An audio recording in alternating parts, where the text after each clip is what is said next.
Всем привет! Почему же скрипят у нас шаровые? Вроде бы недавно поставили, а они опять заскрипели, застучали. Да потому что в них не кладут смазку. Вот это вот я вытащил.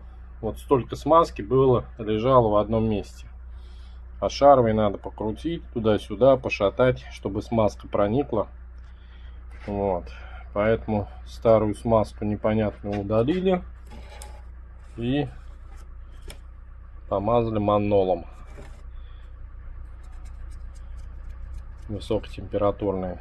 В мороз сильно не задубеет, в жару растекется, проникнет вовнутрь. Почему они скрипят?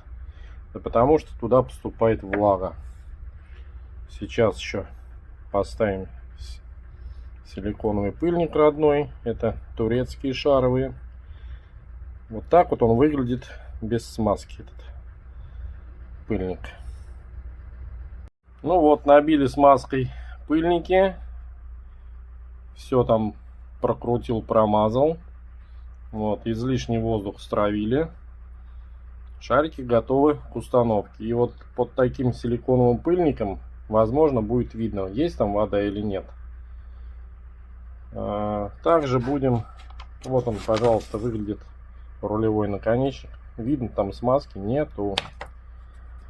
Совету знакомого взял вот такие вот Асметал, Турция.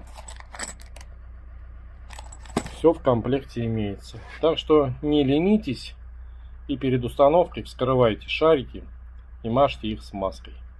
Проходят они однозначно дольше.